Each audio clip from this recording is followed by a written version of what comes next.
Framework ના બે main pillar or core. One is called FCL. બરાબર.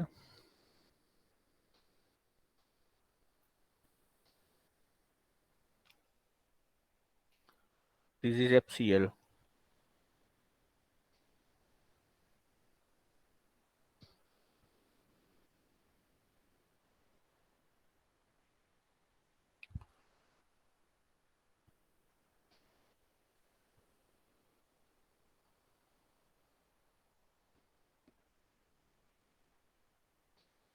Okay. FCL stands for Framework Class Library. And second is CLR, Common Language Runtime. Common Language Runtime feature, garbage collection as we have discussed, language integration. જ્યારે આપણે .NET start કરીએ છીએ ત્યારે આપણને પૂછે છે કે ભાઈ કઈ લેંગ્વેજમાં તમારે પ્રોગ્રામિંગ કરવું છે, યાદ છે? Visual basic, C#. Okay, that is the language integration. Multiple version supported means કે .NET ના પ્રીવિયસ વર્ઝન છે એ પણ તમે કરંટ વર્ઝનમાં યુઝ કરી શકો છો. એટલે હવે કોઈ વધારાની DLL લેવાની જરૂર નથી. Inbuilt security. Okay. Then after FCL, that is called Framework Class Library, provides the core functionality. Likewise, ASP.NET, Web Service, ADO.NET, Windows Form, Input Output, XML, mobile services, mobile gaming, and so on. Okay. Now, let us see the architecture of .NET framework. At the base, સૌથી નીચે આપણી operating system. This is the most important part. CLR. CLR manages code execution at runtime, memory management, thread management, even power management. જો તમે port programming, આ કદાચ word સાંભળેલો હોય તમે, port programming સાંભળ્યું છે ક્યારે? રોબોટિક્સ ની અંદર પોર્ટ પ્રોગ્રામિંગ આવે.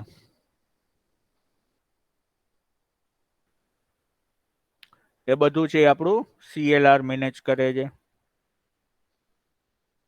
એની ઉપર આપણી BCL or .NET framework.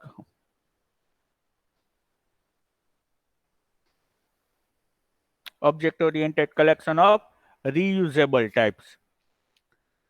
Collection, IO, strings, array, list, and so on. Enumeration, and so on. Then ADO.NET or XML for database support or data support. This is called DAL. અને કહેવાય DAL, that is data access layer. Access relational or non-relational database, disconnected data model, working with XML. ત્યાર પછી main બે part પડે. One is called window form, જેની ઉપર આપણે 4th સેમમાં કામ કર્યું, and next one is web form or mobile toolkit, that is ASP.NET, જે આપણે આ સેમિસ્ટરમાં જોશું. Okay. Create applications for front-end, web-based user interface, Windows GUI, web services, then after web connectivity, web reports, and many more. Now choose your favorite language. કયા લેંગ્વેજમાં તમારે work કરવું છે?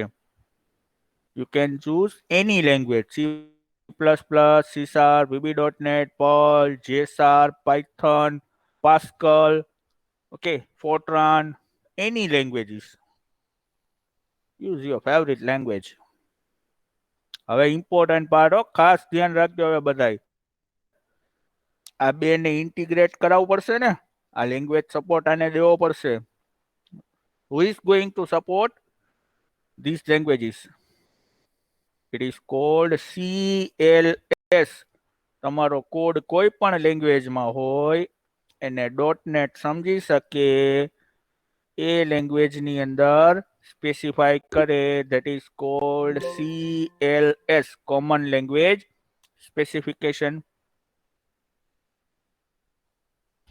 So this is the architecture of Visual Studio.NET. કે શું કામ કરે છે બધું કહે છે, that we know. Now what is CLR? Role of CLR. Manages running code like a virtual machine. Threading, memory management. Now no interpreter. હવે કોઈ interpreter નથી. તો હવે શું છે? કમ્પાઇલર, ડિબગર, ઇન્ટરપ્રિટર, આવું બધું આપણે નામ સાંભળી લીધું, બરાબર? તો .NET ની અંદર કમ્પાઇલર છે, it is called JIT, means just in time. જ્યારે જે કોડની જરૂર પડે એટલો જ કોડ છે કમ્પાઇલ થાય એટ રન ટાઈમ, બરાબર?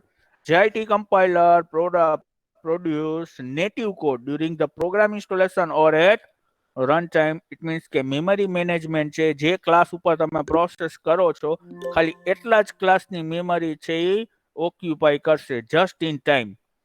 અને સેકન્ડ થિંગ, જેવો એ ક્લાસનું કામ પૂરું થઈ જશે એટલે ગાર્બેજ કલેક્ટર આવ્યું હતું ને, ગાર્બેજ કલેક્ટર કચરો સાફ કરી નાખશે, જેથી કરીને .NET ના પ્રોગ્રામનું એક્ઝિક્યુશન જે ફાસ્ટ થાય, બીકોઝ કે લેસ મેમરી ઓક્યુપાય કરે.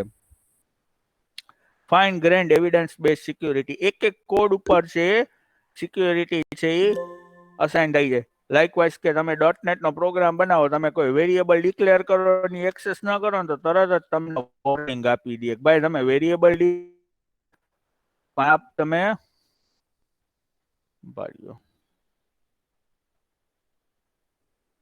આખી સ્ક્રીન બતાવો.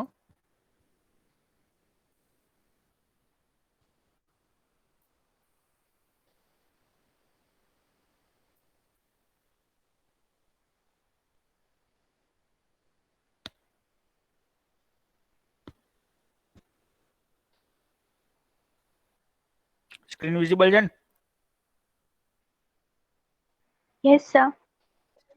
આ જોવાનું છે આપણે, what is this?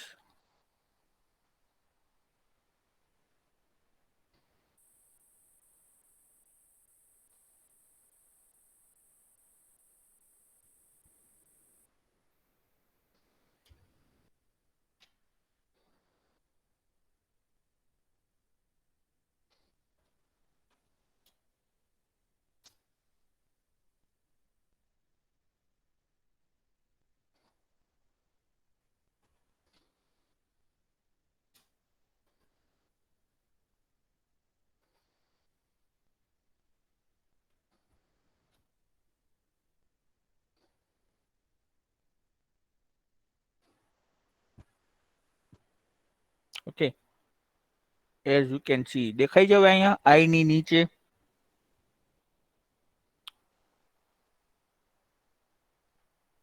દેખાણું? Yes, sir. Clear? This is the fine grained evidence based, કે તમને કહેશે પણ ખરા કે આમાં શું ઇશ્યુ છે. Code can be verified to guarantee type safety. No unsafe cast, કોઈ અનસેફ કાસ્ટિંગ નથી થશે, નહીં થાય. No uninitialized variables and no out of bounds array indexing. Run time આવું કાંઈ થશે નહીં. Role base security, manage code. Okay, હવે ખાસ ધ્યાન રાખજો, આ એક્ઝામ ઓરિએન્ટેડ ક્વેશ્ચન છે. What is managed code and what is unmanaged code? Code that targets the CLR is referred to as managed code. એટલે CLR પાસે જેની ડેફિનેશન છે એને કહેવાય મેનેજ કોડ. તો અનમેનેજ કોડ CLR પાસે જેની ડેફિનેશન નથી, that is called unmanaged code. એને જે કાંઈ પણ બી કહેવાય એને સિંક્રોનાઇઝ અસિંક્રોનાઇઝ કોડ પણ કહી શકાય છે, ઓર અસિંક્રોનાઇઝ લેંગ્વેજ પણ કહી શકાય છે, ફોરેન લેંગ્વેજ પણ કહી શકાય છે, અને અનમેનેજ કોડ. લાઇકવાઇઝ કે ઇન્ટીજર આ ઇક્વલ ટુ 0, આ જે સ્ટ્રક્ચર છે C++, C#, બધામાં સેમ છે, બરાબર? પણ ધારો કે ડીમ એ ઇઝ ઇન્ટીજર, આ જે કાંઈ પણ બી કોડ છે આ VB નો કોડ છે. હવે ધારો કે આપણી એપ્લિકેશનની અંદર અને સેમિકોલન નહીં આવે. આપણી એપ્લિકેશન પાસે આ કોડ ના હોય, બરાબર, તો આને તમારે ઇન્ટિગ્રેટ કરાવવો પડે, બારેથી લઈ આવવો પડે. તો આ જે કોડ બન્યો ને આપણો, ધેટ ઇઝ કોલ્ડ અનમેનેજ કોડ. આ એક વેરિયેબલ ડિક્લેર કર્યો છે, ખરેખર આખો પ્રોગ્રામ હોય, બરાબર. All managed code has features of the CLR. CLR ના જેટલા પણ ફીચર્સ છે, because it runs on a CLR, એટલે મેનેજ કોડ છે CLR ના બધા જ ફીચર્સ છે એ એક્સેસ કરશે, like object oriented, type shape, cross language integration, cross language exception handling. આ બે હંમેશા સાથે જોઈએ. ક્રોસ લેંગ્વેજ ઇન્ટિગ્રેશન અને ક્રોસ લેંગ્વેજ એક્સેપ્શન હેન્ડલિંગ. એનું કારણ એ છે કે દરેક એક્ઝિક્યુશન વખતે એક્સેપ્શન હેન્ડલિંગ હોવું કમ્પલસરી છે, નહીતર એપ્લિકેશન રન થાય નહીં. રન થઈ જાય પણ એરર આવે તો પ્રોબ્લેમ થાય. Again, multiple version support. Managed code is represented in special language that is called intermediate language, IL. બરાબર. હવે IL છે એના બે નામ છે. One is IL, second is MSIL. MSIL is known as a Microsoft Intermediate Language Automatic Memory Management. CLR manages memory for managed code. All allocation of objects and buffers made from managed heap.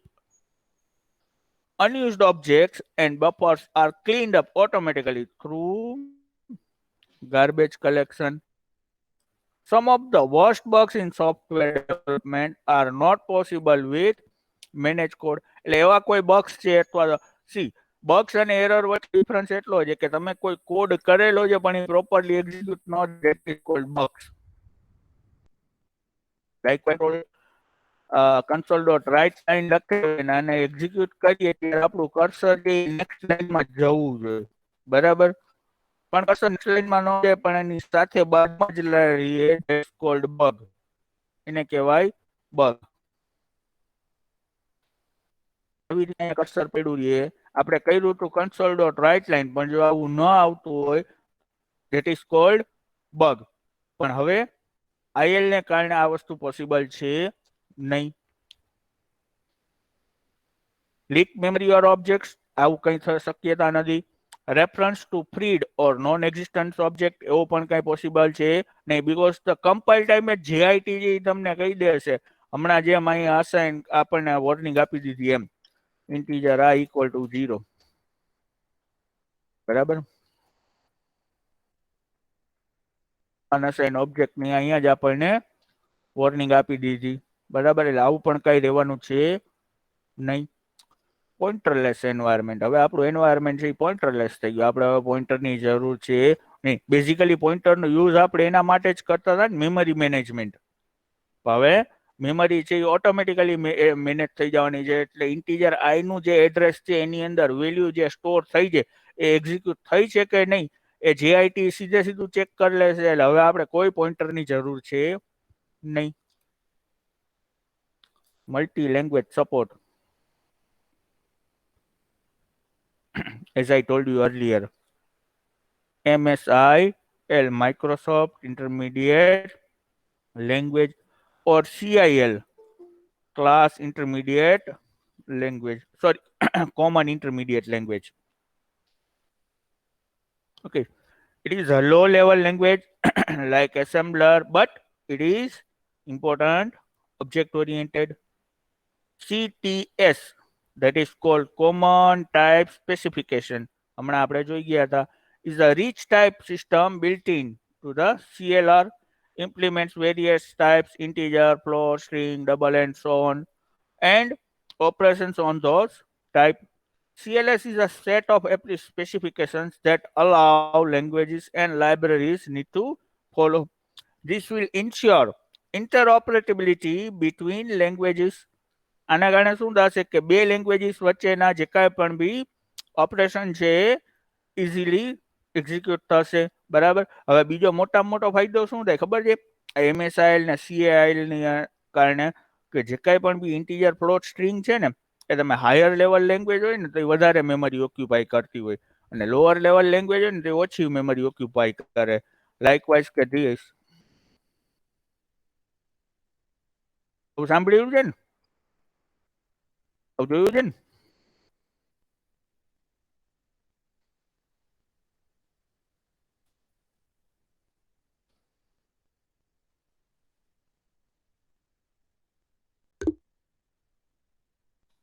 ત્રણેય વસ્તુથી aware? Hello? No, sir.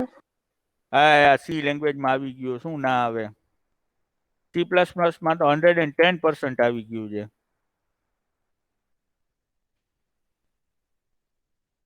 Lower integer એના કરતા થોડુંક વધારે, પછી int64 છે હજી એક.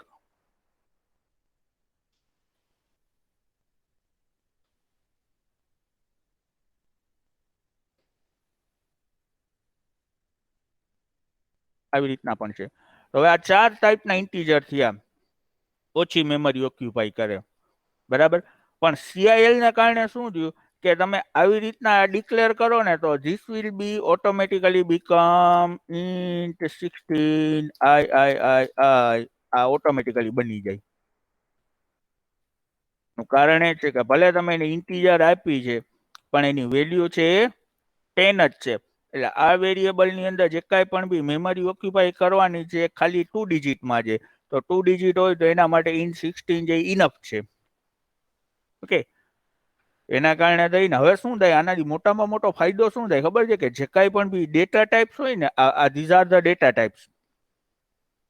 આ ડેટા ટાઈપ છે. Low level integer, moderate level integer, higher level integer and integer, બરાબર. તો આ બધી જ છે હવે સરખી થઈ જાય. જે ટાઈપની મેમરી એને ઓક્યુપાય થાય કે અસાઇન થાય એ ટાઈપ છે એ બની જાય ઓટોમેટિકલી, બરાબર. એટલે હવે મલ્ટિપલ લેંગ્વેજ સપોર્ટ કરવામાં કાંઈ પ્રોબ્લેમ થાય નહીં, કેમ કે લેંગ્વેજીસ કોઈ પણ યુઝ કરતા હોય મેમરી છે એ વેલ્યુ બેઝ થઈ જશે. CLS is a set of specification that all languages and libraries need to follow. Common language specification છે એમાં જે કાંઈ પણ બી લખેલું છે બધી જ લાઇબ્રેરી, કોઈ પણ લેંગ્વેજની લાઇબ્રેરી એને ફોલો કરવાની થાય. This will ensure interoperability between languages.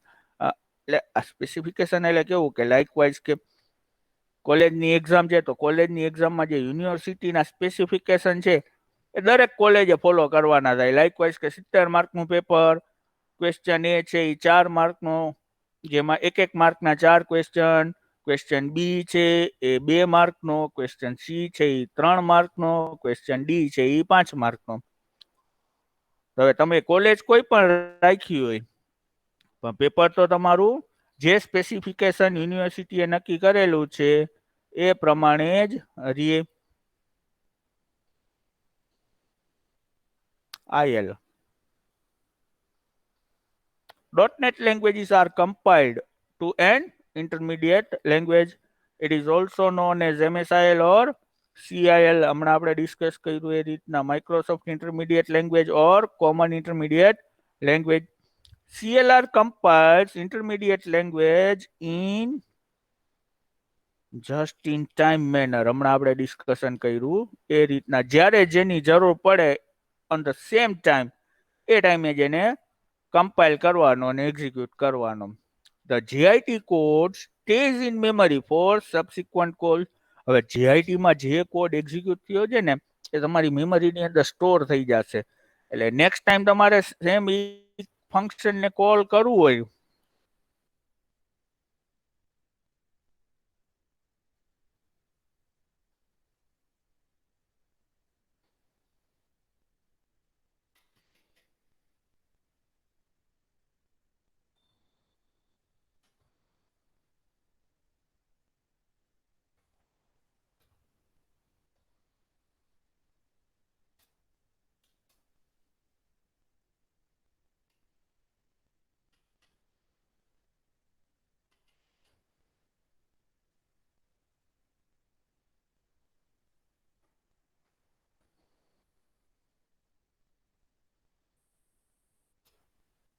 ચલો 3 ફંક્શન આપણા, એક મેઇન, એક ટેસ્ટ અને next one is a test 2.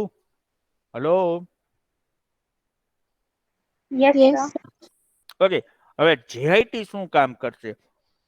એક તો સૌથી પહેલા આપણને બધાને ખબર છે કે સ્ટેટિક વોઇડ મેઇન જે છે that is the entrance point. આ એન્ટ્રન્સ પોઈન્ટ છે, અહીંયાથી જ એન્ટ્રી થવાની છે. ઓકે, તો જેઆઈટી શું કરશે, જેવું એન્ટર થશે ને સૌથી પહેલા કહેશે ટેસ્ટ. એટલે એ અંદર આખા પ્રોગ્રામમાં કાંઈ પણ ભી હોય એ ખાલી આટલું છે એ કમ્પાઇલ કરશે, આટલું કમ્પાઇલ કરશે. હવે આ કમ્પાઇલ કરી અને એનો ડેટા છે એ મેમરી એટલે કે એસેમ્બલી .NET છે એસેમ્બલી ક્રિએટ કરે, એની એસેમ્બલીની અંદર સ્ટોર થઈ જશે. એટલે લાઇકવાઇઝ કે સપોઝ આ નામની કોઈ એસેમ્બલી બની ગઈ, બરાબર, આ નામની એની થઈ જાય, ધારો કે આવું કંઈક રાખીએ 100% આવી જાય, સ્ટોર કરી દીધી. હવે આની અંદર શું કરવાનું છે, આની અંદર જયારે એન્ટર થાય છે ત્યારે એમ કે છે કે ભાઈ now you have to compile test 2. હવે શું કરવું છે, ટેસ્ટ 2 કમ્પાઇલ કરવું. એટલે આની અંદર એન્ટર થશે, આની અંદર એન્ટર થાય એને કમ્પાઇલ કરશે. હવે એની અંદર આવીને જેવું એને કમ્પાઇલ કરશે ને એટલે એની સેકન્ડ એસેમ્બલી ક્રિએટ કરી લેશે. એટલે બે એસેમ્બલી ક્રિએટ થઈ ગઈ. One is assembly test, second is assembly test 2. હવે આ જે એસેમ્બલી ક્રિએટ થઈ ને મેમરીની અંદર સ્ટોર થઈ જશે, બરાબર છે. બાઇટ કોડની અંદર આ મેમરીમાં સ્ટોર થાય. એટલે નેક્સ્ટ ટાઈમ ગમે ત્યારે તમારે અહીંયા આવીને ખાલી ટેસ્ટ 2 એક્ઝિક્યુટ કરવી હોય ને, બરાબર, તો શું કરવાનું થાય, જેઆઈટી છે એ જેઆઈટી પાસે ઓલરેડી આ કમ્પાઇલ કરેલું છે. એટલે જેઆઈટી હવે શું કરશે, એકવાર પ્રોગ્રામ એક્ઝિક્યુટ થયો એટલે કે ડિબગ થતો હોય ને ત્યારે એસેમ્બલી ક્રિએટ થઈ ગઈ. જેવું તમે ટેસ્ટ 2 કરશો ને એટલે ટેસ્ટ 2 ને કમ્પાઇલ નહીં કરવા જાય, આને ફરીથી કમ્પાઇલ કરવા જશે નહીં. એની કમ્પાઇલ કરેલો ડેટા છે ને આની અંદર સ્ટોર થયેલો છે, સીધે સીધો એ ડેટાને કોલ કરી દેશે, બરાબર. સીધે સીધો એ ડેટા છે એ કોલ થઈ જશે, અને જેવો એ ડેટા કોલ થશે એટલે ડેટા એક્ઝિક્યુશન થઈ જશે. એટલે મોટામાં મોટો એડવાન્ટેજ શું થયો કે ઈચ એન્ડ એવરી ટાઈમ તમારો કોડ છે એ કમ્પાઇલ કરવાની જરૂર પડે નહીં. The JIT code stays in memory for subsequent code. Recompilation of assemblies are also possible. કાંઈ પણ બી કોડની અંદર તમે ચેન્જીસ કર્યો, બરાબર, કોડની અંદર કાંઈ પણ બી ચેન્જીસ કર્યો તો એ રીકમ્પાઇલ પણ ઓટોમેટિકલી થઈ જશે.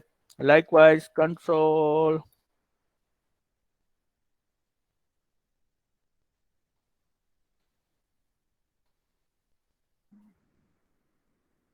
આટલો નવો કોડ એડ કર્યો, બરાબર, યસ, આટલો કોડ નવો કર્યો આપણે. ઓકે, તો હવે આ જે ટેસ્ટ નામની એસેમ્બલી બની ને આપણી, આ ટેસ્ટ નામની એસેમ્બલી છે ને ફરીથી કમ્પાઇલ થઈ જશે. ફરીથી કમ્પાઇલ થઈને જે કાંઈ બી અપડેશન આવ્યા ને અપડેશન જે આની અંદર સ્ટોર થઈ જશે. એટલે આ પ્રોગ્રામ જેવો આપણો એક્ઝિક્યુટ થાય એ આ રીતના કંઈક દેખાડશે.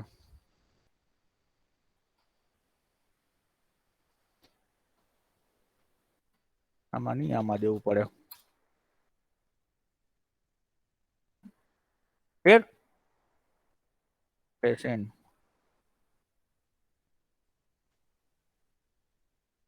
જેટલી જેટલી વાર કમ્પાઇલ થાય ને એટલી વખત એ છે એની એસેમ્બલી ચેન્જ થાય. હવે અપડેશન ન કર્યા હોય તો એસેમ્બલી ચેન્જ થશે નહીં.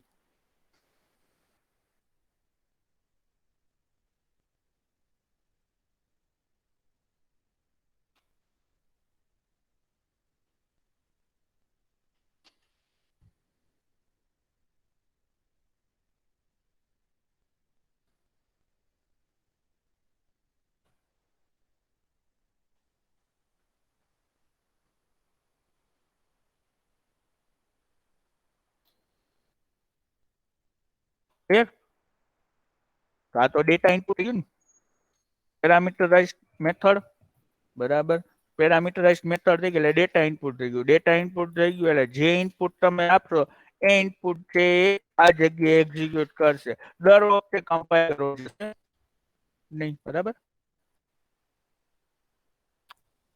Now CTS, all languages have the same primitive data type as we have discussed earlier, and integer in C# is the same as an integer in VB.NET. હમણાં જેમ આપણે ડિસ્કસ કર્યું એ રીતના. When communicating between modules written in any .NET language, the types are guaranteed to be compatible on the binary level. types value can be, આ તો આખી દુનિયાને ખબર છે. There are two types of values, value type and reference type. Passed by values and passed by reference. હવે જે passed by value છે એ સ્ટેકમાં સ્ટોર થાય અને passed by reference છે હીપમાં સ્ટોર થાય, બીકોઝ કે આની અંદર મેમરી એડ્રેસ આવે, આની અંદર સીધે સીધી વેલ્યુ આવે. નાવ ઇમ્પોર્ટન્ટ પાર્ટ, અત્યારે સ્ટ્રિંગ હતી એ નોન પ્રિમિટિવ હતી, because string one array, string છે એરે ને કેરેક્ટર એરે કહેવાય ને સ્ટ્રિંગ એટલે. Hello, am I audible? String સુધી નોન પ્રિમિટિવ હતી, પણ .NET ની અંદર is a primitive type. CLS, as we discussed, any language that conforms to the CLS is a .NET language. જે CLS સમજી શકે અને .NET manage code that conforms to CLS has the ability to take full advantage of the CLS by એકમાં છે એ એક association નું નામ છે .NET languages. Languages provided Microsoft C++, C Sharp, C Sharp, VB.NET, JavaScript, and many more. હવે third party languages કઈ છે? These are the third party languages. Perl, Python, Pascal, Apple, Kobo, FL, Haskell, ML, Oberon, Schema, Smalltalk. હવે third party languages એટલે આ languages છે માઇક્રોસોફ્ટે નથી બનાવેલી, પણ આ લેંગ્વેજીસ છે, આ લેંગ્વેજીસ તમારા માઇક્રોસોફ્ટ ની અંદર એમ્બેડ થાય છે. એટલે કે CLR ની પાસે આ બધી લેંગ્વેજીસ ની ઓલરેડી ડેફિનેશન છે. Advanced multi language features, cross language integration, as we have discussed કે આપણે C# માં પ્રોગ્રામિંગ કર્યું છે, પણ તમારે અહીંયા VB નો કોડ જોઈએ છે, then it is possible. અને એના માટે તમારે એની એસેમ્બલી છે એ ઇમ્પોર્ટ કરવી પડે, એટલે એની નેમ સ્પેસ ઇમ્પોર્ટ કરવી પડે. તો એ that becomes cross language integration. Object system is built in, not bolt on. એટલે હવે જે કાંઈ પણ બી ઓબ્જેક્ટ ક્રિએટ થાય છે ને ઇનબિલ્ટ ક્રિએટ થાય, ધુંબો મારીને એને બોલ્ટ ઓન કરતા નથી. No additional rules for API to learn, કાંઈ એપીઆઈ માટેના એડિશનલ રૂલ્સ છે નહીં. જે એપીઆઈ C# માં ચાલે એ જ એપીઆઈ C++ માં ચાલે, એ જ એપીઆઈ પાયથન માં ચાલે, એ જ એપીઆઈ પાસ્કલ માં ચાલે.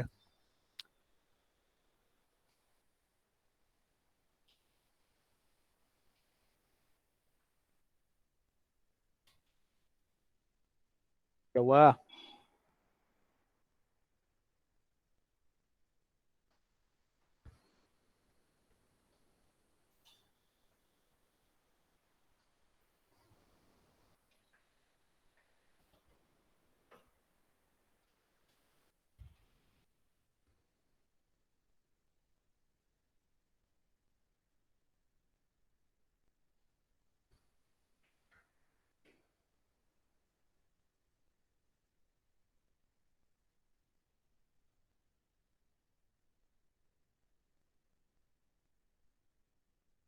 are the namespaces. સિસ્ટમ પાસે કઈ કઈ નેમ સ્પેસ છે? System dot collection, system dot IO, system dot configuration, system dot diagnostic, system dot reflection, various ઘણી બધી.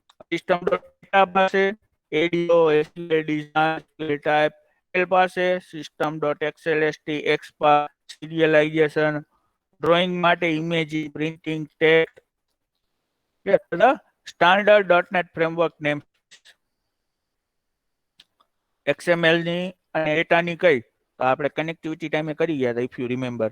System dot data dot OLEDB, system dot data dot SQL client, આ બે આપણે જોઈ લીધી. ઓકે, હવે આ થર્ડ પાર્ટી માટે છે, આ કોમન છે ને એને એસક્યુએલ ટાઈપ.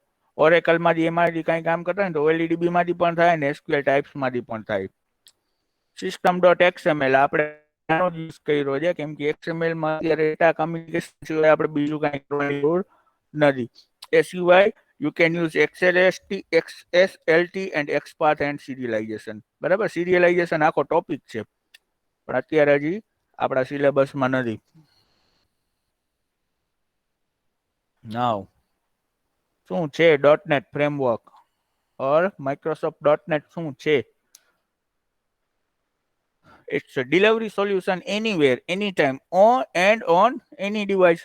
જે ડિવાઇસ ઉપર .NET ફ્રેમવર્ક હોય એ ડિવાઇસ ઉપર .NET ની એપ્લિકેશન રન થાય. Orchestrate existing distinct solution into new ones.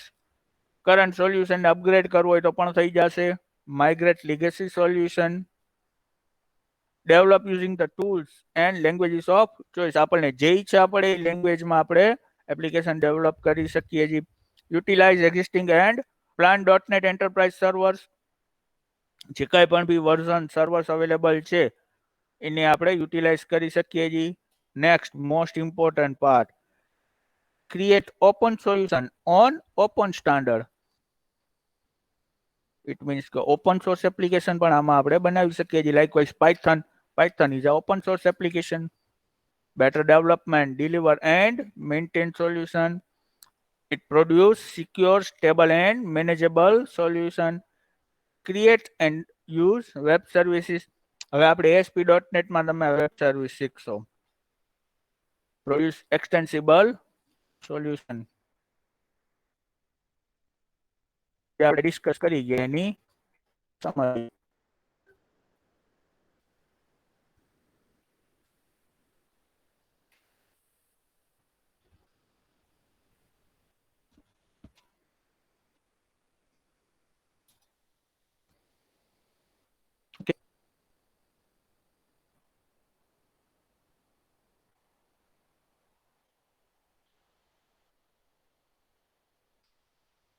Important છે DOM, data object.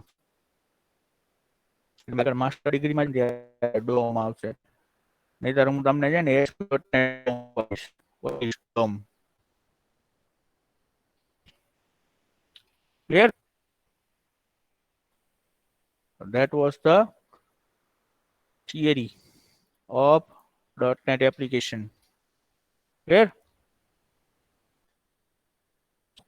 2 minute wait કરો, મારી અટેન્ડન્સ લઈ લઉં, then you can leave.